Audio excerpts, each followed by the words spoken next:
Enfield is a borough of two halves, the more prosperous west and the deprived east. I cycled to the east to meet Sarah Cary, the borough's Executive Director for Housing Regeneration and Development, and Sarah showed me some of her projects and introduced me to an impressive bunch of people helping to deliver social change in the area.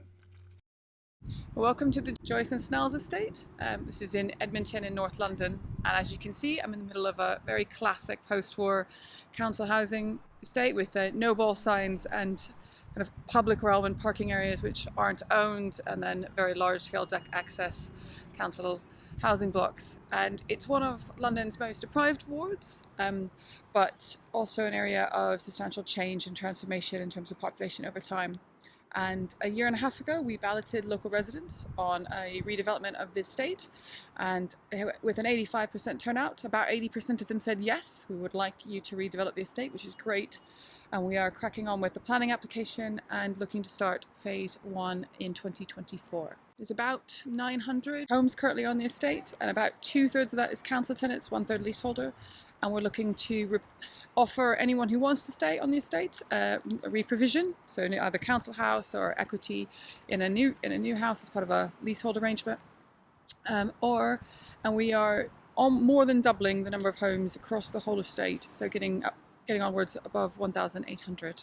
We've looked in depth at refurbishing some of these blocks. We've got issues with some of the blocks in terms of things like soil stacks are embedded in the concrete, and refurbishing those we've looked in depth about whether is it cost effective to do that, and it really isn't cost effective to do that. Plus the government incentives at the moment in terms of council housing are to provide net new buildings, which does mean on the whole you need to make a better use through a demolition and redevelopment. There are some blocks which we are looking to keep.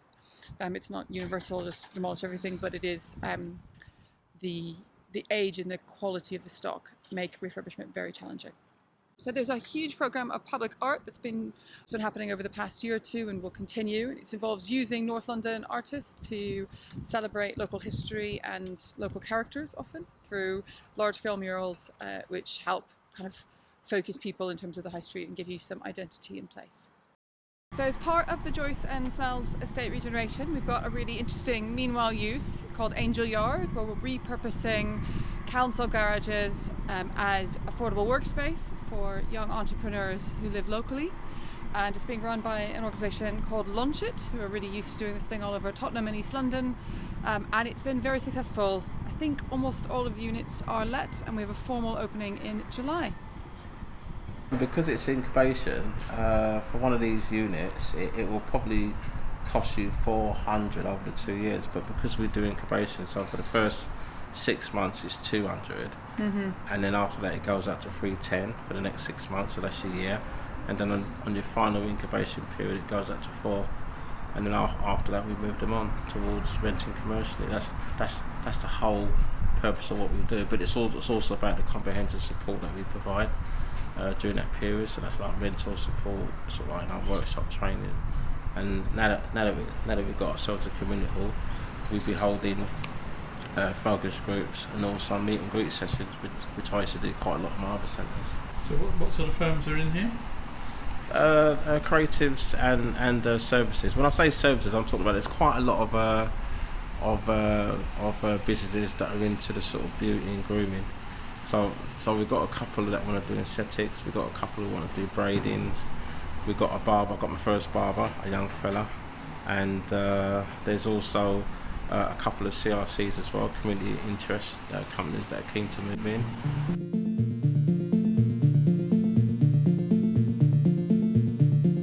And then on to the 4th Street Living Room Library, which has recently undergone a radical retrofit by architects Jan Katin. I'm Neve, and I am a customer service officer in the libraries, and I also manage the event space for 4th Street, so I'm in charge of booking and making sure all the events run smoothly here. Like all of the libraries in Enfield, 4th Street isn't just used for books and reading anymore. It's kind of an active space in which we host events, like the event that's happening over there. We have our partners like 4th Street for All, Untold Edmonton, even things like CAB, who come in and help residents.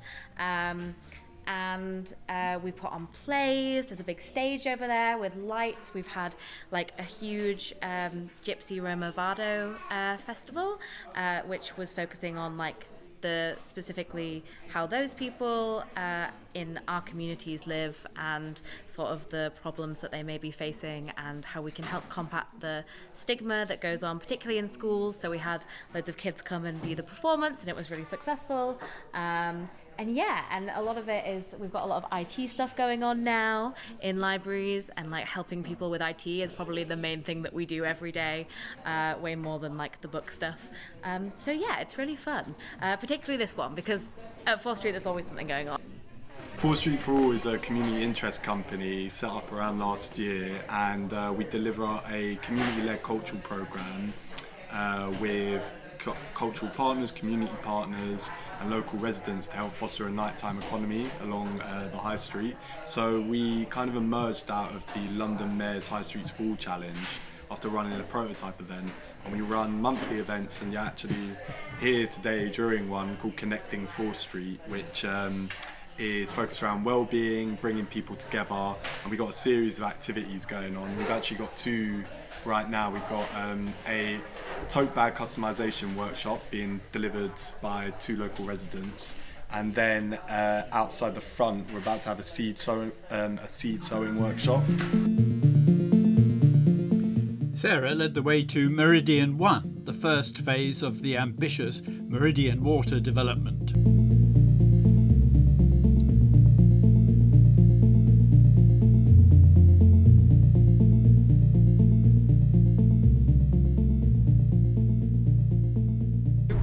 Quite successful in getting local architects interested in the scheme, and some of the first blocks coming forward were designed by local architects Fisher Cheng, HTA and Hawkins Brown, and they're really ingrained in the community and also do a lot of work with a community group called React, and they the living room library that you might have visited earlier, and they put on lots of community related events, so it's been really successful.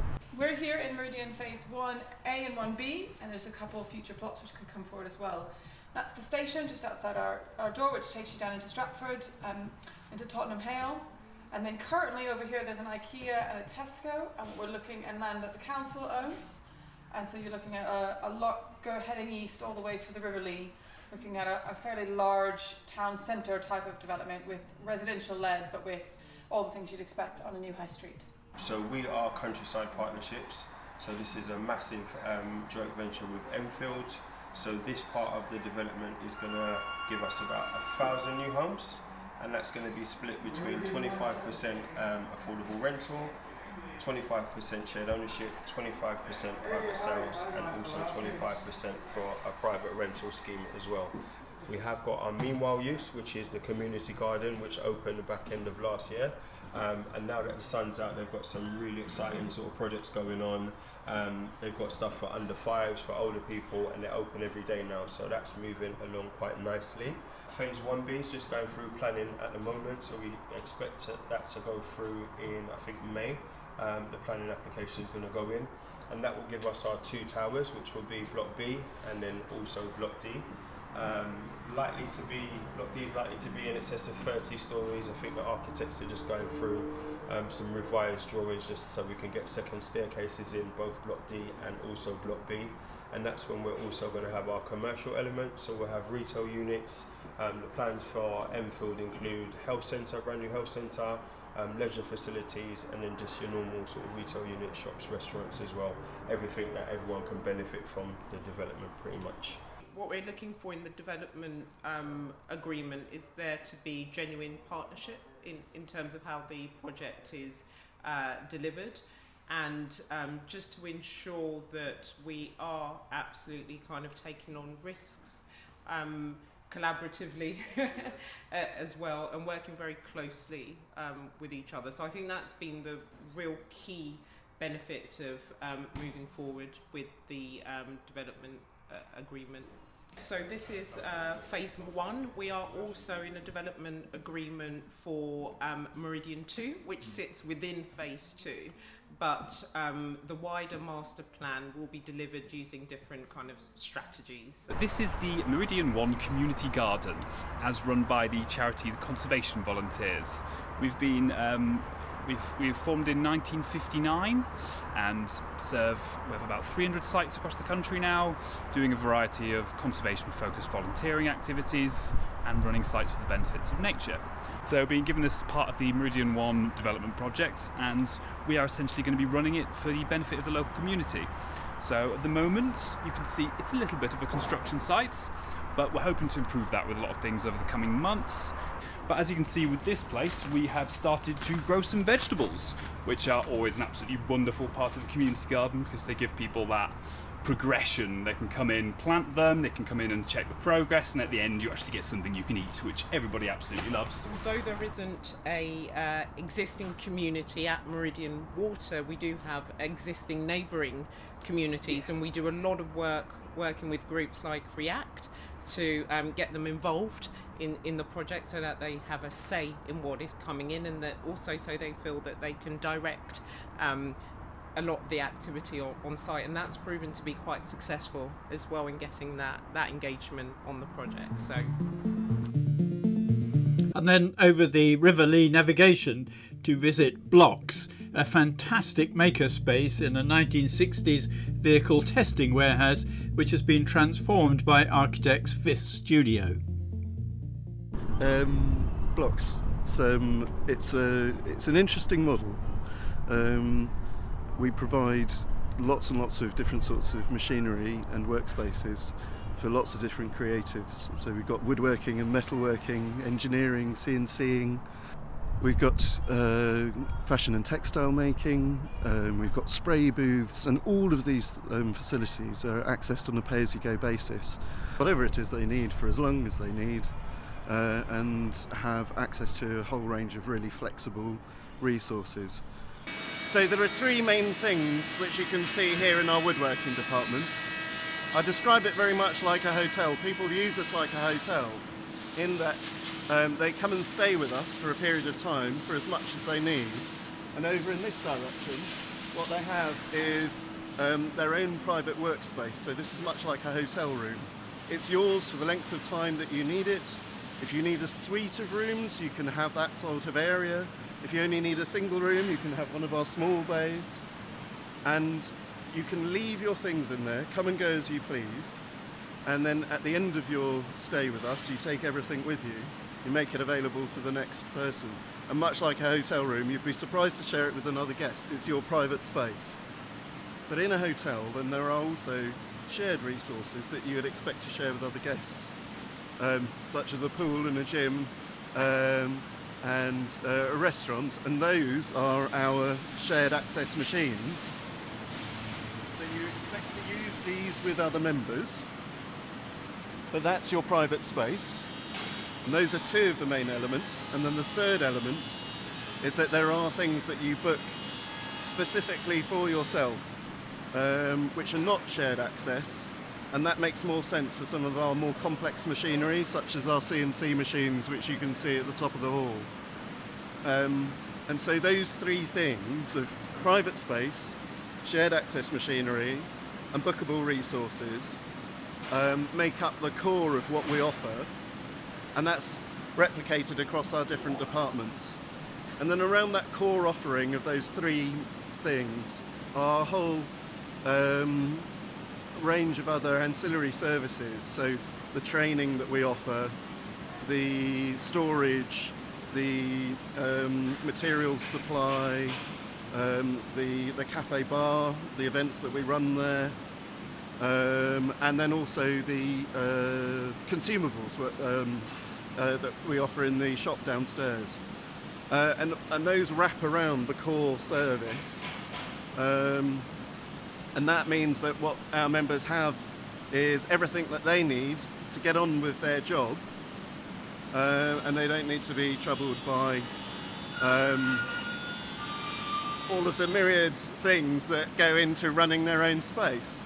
And importantly, it's all a variable cost, so that if they have work, they're able to book in and use it, and if they don't have work, they don't experience that overhead. We're developing relationships, especially with local FE, but also with HE across the city, where we are the outsourced technical department for a number of education providers. And so we've been running a pilot with Cornell to deliver free adult education here. The pilot's gone enormously well. We're ambitious now to turn that into a whole programme. Working together with education providers means that we have all the facilities, they bring the expertise, and then what we're doing is we're like creating the new generation of makers.